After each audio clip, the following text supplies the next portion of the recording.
कराची की इंसदाद दहशतगर्दी अदालत ने 8 साल बाद सानेहाय बल्दिया टाउन का फैसला सुना दिया है। फैसले में रहमान भोला और जुबैर चरिया को सजाए मौत और फैक्ट्री के चौकीदारों को सहूलतकारी का जुर्म साबित होने पर उम्र कैद की सजा सुनाई गई है, जबकि एमक्यूएम के रहनुमा रऊफ सिद्दीकी समेत 4 मुल्जिमान को अदम सबूत की बिना पर बरी कर दिया गया है। इस साने का असल मास्टरमाइंड कौन था, आग लगाने का हुक्म किसने दिया था और क्या लवाहिकीन इस अदालती फैसले से मुतमईन है, हम बात करेंगे इस पर। हमारे साथ मौजूद हैं एमक्यूएम के रहनुमा जनाब अमीनुल हक साहब और सहाफ़ी तज्ज़ियाकार जनाब सैयद मसूद रज़ा साहब। अस्सलाम वालेकुम। आप दोनों को बहुत शुक्रिया प्रोग्राम में वक्त देने का। सबसे पहले अगर मैं छोटा सा कोई कमेंट मसूद साहब आपसे ले लूँ कि ये जो फैसला आया है इससे आप मुतमईन हैं, आपको लगता है कि ये सही फैसला है और इसके अंदर जो निशानदेही की गई है कॉजेज़ की और जिनको सज़ा दी गई है वो सही हुआ है? बिल्कुल। देखिए, ये पाकिस्तान का 9/11 था जिसमें 260 सोख्ता लाशें थी और जब फैसला आया तो पता चला कि लाशें तो शायद पड़ी रह गई और इंसाफ का जनाजा निकल गया। 8 साल तक ये सिलसिला चलता रहा और इसमें सिर्फ ये मामला नहीं था कि जो आग लगाने वाले थे या जिन्होंने हुक्म दिया उन्हीं की गिरफ्तारी अमल में लाई जाती और उनको सजा दी जाती, बल्कि पूरा निजाम था जो हमारे सामने बरहना होकर खड़ा हो गया था, जिसमें हमें पता चला कि हमारे पास कोई कमांड एंड कंट्रोल सिस्टम नहीं है, हमें इस तरह के हालात से निपटने। जी ठीक है, हमारा राब्ता शायद मसूद साहब से जरा मुनक़ता हो गया। अमीनुल हक साहब की तरफ चलते हैं। जी अमीन साहब, आपको क्या जी अच्छा राब्ता बहाल हो गया तो फिर उनकी बात दोबारा सुन लेते हैं। जी मसूद साहब फरमाइए। हमें इसमें करने की जरूरत थी, लेकिन कल जब ये फैसला सामने आया तो पता चला कि असल जो मुजरिमान थे, देखिए एमक्यूएम को इसमें मुलविस किया गया। वो एमक्यूएम जो यूनाइट एमक्यूएम थी जिसे पाकिस्तान और लंदन की तखसीस नहीं थी, उसे इसमें जिम्मेदार करार दिया गया। मुख्तसरन अगर मैं आपसे कहूं कि एमक्यूएम को जो लोग जानते हैं उनको पता है कि अगर मुकामी सतह पर भी कोई ओहदेदार किसी आम आदमी से गलत बात करे तो उसकी रिपोर्ट हो जाया करती है और 9-0 तक मामला पहुंच जाता है और एक बड़ी मुनज़्ज़म इनका पूरा नेटवर्क था। लेकिन ये इतना बड़ा मामला था, जिक्र किया गया जीआईटी में भी कि ये मामला 9-0 तक गया, 9-0 से ऑपरेट हो रहा था।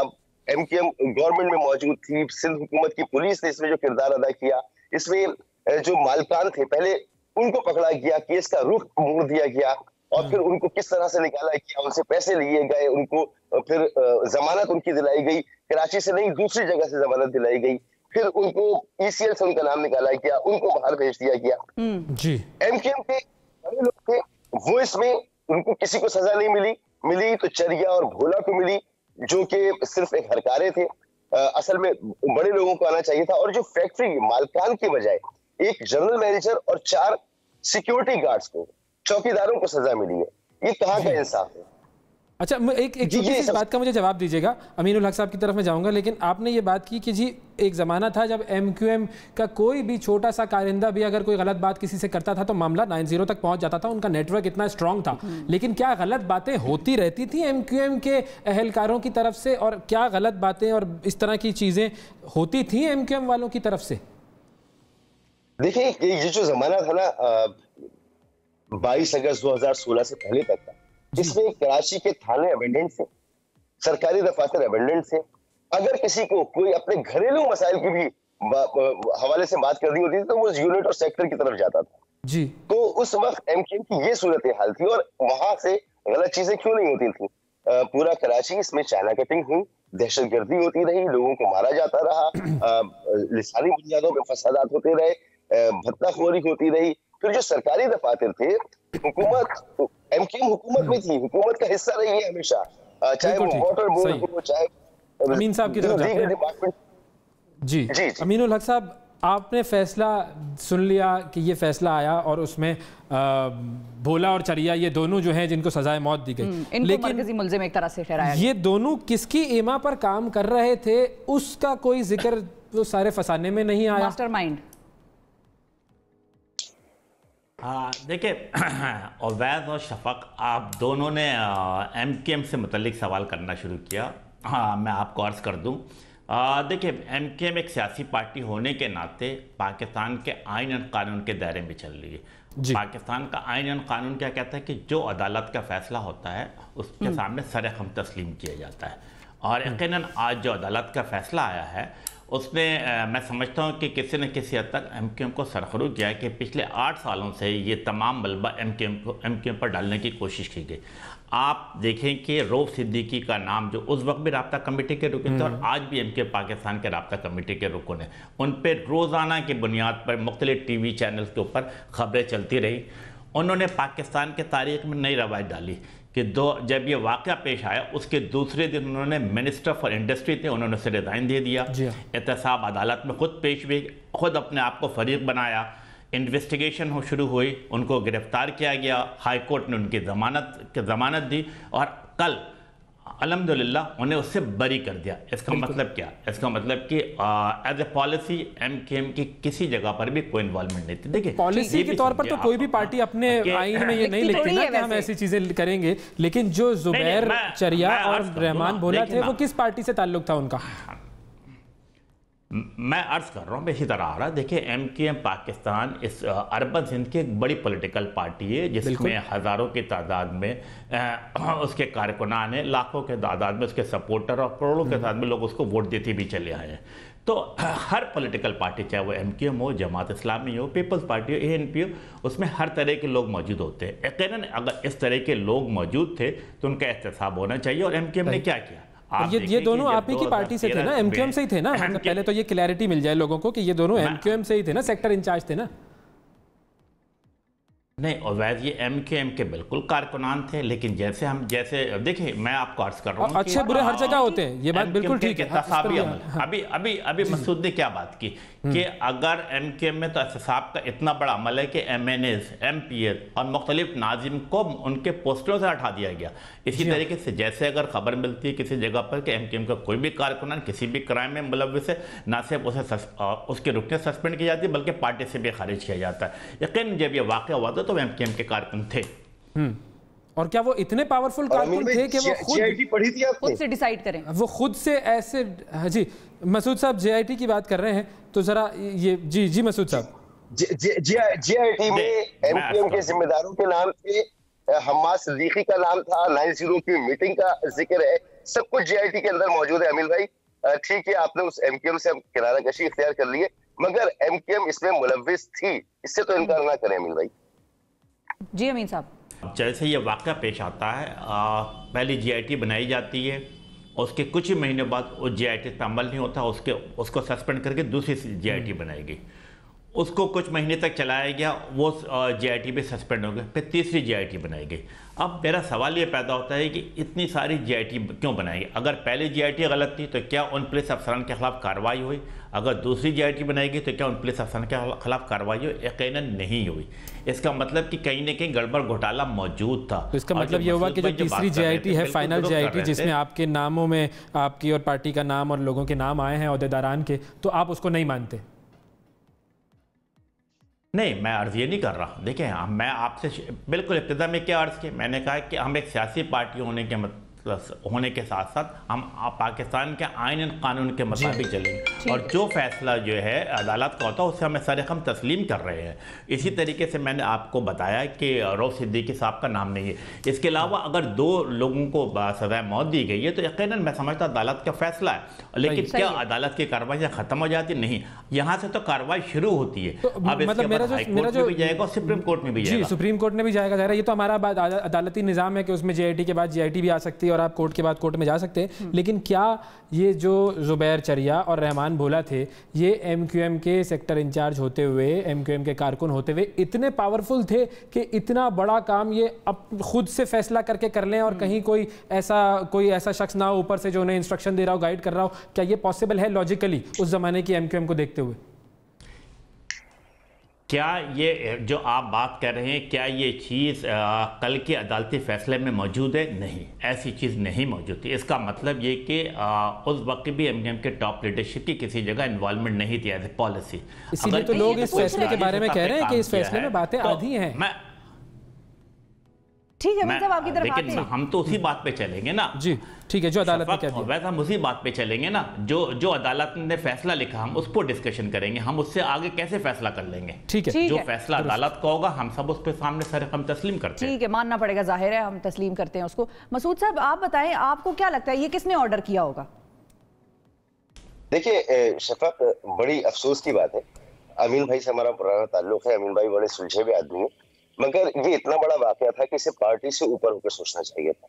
इस पर जो कुछ होना चाहिए था, इस केस की में रुकावटें डाली गई। एमकेएम हुकूमत का हिस्सा थी, हुकूमत पावर में थी, हुकूमत का गवर्नर, एमकेएम का गवर्नर मौजूद था, एमकेएम इसमें पूरा ताउन कर सकती थी। हम्माद सिद्दीकी का ताल्लुक एमकेएम से, तंजीमी कमेटी के वो सरबराह थे। इसी तरह से बाकी लोगों का ये सब कुछ जेआईटीज में आ चुका है। एक जेआईटी बनती थी, दूसरी चली जाती थी, पुलिस पर असरअंदाज होते थे। तो कौन लोग होते थे? जो लोग पावर में थे ना, पावर में कौन था? जज मना कर रहे हैं कि हम फैसला नहीं सुनेंगे, वकील मना कर रहे हैं कि हम इस पे पैरवी नहीं करेंगे। क्या क्या कुछ होता रहा, तो हमें इससे आगे बढ़कर बात करनी थी। अगर आज हम्माद सिद्दीकी फरार है तो इसका ताल्लुक तो एमकेएम से था ना, तो इसको खुले दिल के साथ कबूल करना चाहिए, क्योंकि जब आप इसे कबूल नहीं करते तो आप मसले की जड़ तक नहीं पहुंचते, मसले के हल तक नहीं पहुंचते। आप इसे कबूल करें कि हाँ ये सब कुछ, और एमकेएम इसे कबूल कर चुकी है कि हमसे गलतियां होती रही हैं। अब एमकेएम बदल गई है। आपको लगता है, आपके माइंड में क्या है, आपका तज्जिया मुशाहिदा इतने अरसे में क्या कहता है? आपको क्या, आपने किस तरह से रीड किया इस सारे वाकये को कि कौन शख्स हो सकता है जिसने ये ऑर्डर किया हो उन दोनों को? देखिए, जेआईटी में जिक्र है, जिस जेआईटी को मानने से इनकार कर रही, मैं एक बात और बता दूं कि ये फाइनल जेआईटी थी, जो आखिरी जेआईटी थी, उसकी रिकमेंडेशंस को अदालती कार्रवाई का हिस्सा बनाया गया और उस पर फैसला हुआ है, तो उसको मानना पड़ेगा, वो केस का हिस्सा है। और उसमें ये बताया गया कि बाकायदा 9-0 पर मीटिंग्स हुई है और वहां बताया गया हम्माद सिद्दीकी और दूसरे लोगों की तरफ से ये पार्टी पॉलिसी है। पार्टी पॉलिसी के मुताबिक आपको पैसे भी देने होंगे और आपको कंपनी में शराकतदारी भी देनी होगी। फिर जब ऐसा नहीं हुआ तो हम्माद सिद्दीकी को तो मानते हैं ना कि वो एमकेएम की कराची तंजीमी कमेटी का सरबराह था। और वैसे मेरा ख्याल है कि ये बात तो शक व शुबा से बालातर है, और मेरा ख्याल है तमाम टीवी चैनल पे एमकेएम के रहनुमा ने भी ये कहा है कि यस, हम्माद सिद्दीकी उस वक्त तंजीमी कमेटी का बिल्कुल सरबराह था, लेकिन साथ साथ उससे आगे भी तो बढ़े ना कि 2013 में एमकेएम पाकिस्तान ने उनकी घिनौनी सरगर्मियों की बदौलत उन्हें पार्टी से खारिज कर दिया। और आज फिर आपको ये भी पता है कि वो किस सियासी पार्टी से उनका ताल्लुक है, किन लोग उनकी गारंटी रहते रहे, उनके बारे में भी थोड़ी डिस्कस कर ले। बताएं। मतलब मेरा ख्याल है आपको मुख्तलिफ टीवी चैनल पे बैठ करके कुछ लोगों ने बात की कि इनके बारे में कहा कि ये बेगुनाह होंगे, और उनके बारे में ये भी बताया कि अगर ये मुलव्वस होंगे तो हमें फांसी पे लटका दिया जाए। एमकेएम क्या कहती है? एमकेएम कहती है अभी देखें पीएसपी जो है वो तो ये कहती है कि हम्माद सिद्दीकी जो है वो बिल्कुल क्लीन आदमी है और आग लगाई गई, हलाक किया गया। मुस्तफा कमाल साहब की स्टेटमेंट्स थी। हाँ, वो तो यही कहते हैं कि जी आग लगी थी, लगाई नहीं गई थी, वो एक अलग वर्जन, वो गलती से लग गई। हाँ, गलती से लग गई। तो अब इसका मतलब ये हुआ कि आप ये कह रहे हैं कि जी मसूद, एक बात कहना चाहूंगा।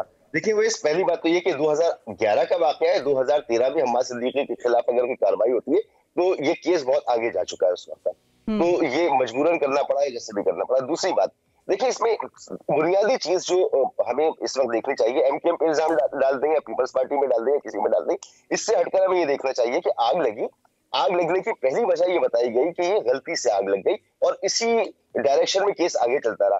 क्या हमारे पास ये एक्सपर्टीज नहीं थी कि हम इसका फॉरेंसिक करवाते, और फॉरेंसिक करवाने के फौरी बाद हमें ये पता चल जाता कि आग लगी नहीं, लगाई गई, क्योंकि इसमें ये आग लगाई गई पोटेशियम मेटल के जरिए। उसके ट्रेसेस हमारे सामने आ जाते, जब वो ट्रेसेस सामने आ जाते तो तहकीकात इस सिमत में आगे बढ़ती, मगर ऐसा नहीं हुआ। इस केस को शुरू से खराब किया गया क्योंकि ये गरीब लोग थे। मैं सिर्फ आपको 1 मिनट आपका लूंगा। जिस दिन ये वाकया हुआ, इस वक्त तकरीबन यही वक्त था, मैं वहां मौजूद था। हाल क्या था वहां पर जले हुए इंसानी जिस्म की गोश्त की बू फिजा में फैली हुई थी। हजारों की तादाद में लोग बाहर खड़े हुए थे। ये वो लोग थे जो गुज़िश्ता शाम अपने घर वालों के साथ आए थे तनख्वाह लेने के लिए। उस दिन तनख्वाह तकसीम हो रही थी, बच्चे साथ थे, फैमिली साथ थी, और वो इस आसरे पर आए थे कि आज पैसे मिलेंगे तो हम आउटिंग के लिए जाएंगे, बच्चों को घुमाने के लिए जाएंगे। ये इतने गरीब लोग थे कि इनके पैसे अकाउंट में नहीं जाते थे, इनको हाथ में मिलते थे, इतनी कम इनकी तनख्वाह होती थी। ये 260 लोगों के मरने का मामला है, जिनको जलाकर ये 6-6, 7-7 फीट के जो लोग थे ना, इनकी लाशें 2-2, 3-3 फीट की गठरियों में बंद के बाहर निकल रही थी। ये मंजर कैसे भूल जाते हैं? मैं मानता हूँ ये बात आपने कवर किया था और आपने कवर किया था और बहुत उस वक्त जज्बाती मनासिर थे। और आप देखिए उस दिन हमारा पूरा सिस्टम, हमें पता चला कि हमारे पास फायर ब्रिगेड नहीं है, हमें पता चला हमारे पास एम्बुलेंस सिस्टम नहीं है, हमें पता चला कि हमारे पास जो है कोई मैकेनिज्म मौजूद नहीं है डिजास्टर से निपटने के लिए। इस समय में हमने क्या किया? आज अगर कोई बल्दिया का वाकया हो जाए तो क्या फिर 24 घंटे तक हम सैकड़ों लोगों को जलने के लिए छोड़ देंगे? फैक्ट्री जो बनी थी उसके अंदर खामियां मौजूद थी, उसके अंदर फायर एक्सटिंग्विशर्स नहीं थे, उसके अंदर फायर एक्सिट नहीं था, उसके अंदर दीगर मसाइल मौजूद थे। क्या वो सब कुछ ठीक हो गया? क्या अब कराची में ऐसी फैक्ट्रियां काम नहीं कर रही? क्या अब कोई ऐसा हादसा होगा तो फिर इतनी बड़ी तबाही नहीं होगी? फिर होगा, दोबारा नहीं, कुछ नहीं सीखा। अमीन साहब, हमने कुछ सीखा नहीं है, लेकिन बस यही बात है कि हमें भी कुछ सीखने की ज़रूरत है और कुछ आगे बढ़ने की ज़रूरत है कि हम वो सिस्टम्स बनाएं कि ऐसे वाक़यात ना हो, और वो सिस्टम्स जो हैं वो हुकूमत की सतह पर भी बनेंगे कि जिसने सर्विसेज प्रोवाइड करनी है, और वो सियासी जमातों की सतह पर भी बनेंगे कि जिन्होंने अपने लोगों को कंट्रोल करना है। और जैसा कि आपने कहा कि जाहिर है जब रऊफ सिद्दीकी साहब बरी होते हैं, जिम्मेदारी लेनी है, बिल्कुल रऊफ सिद्दीकी साहब लेकिन जब बरी होते हैं तो फिर वही बात आती है उनकी कि जी एज एन ऑर्गेनाइजेशन MQM उसके अंदर मुलविस नहीं थी। अमीनुल हक साहब ने कहा। बहुत शुक्रिया अदा करेंगे हम आप दोनों का।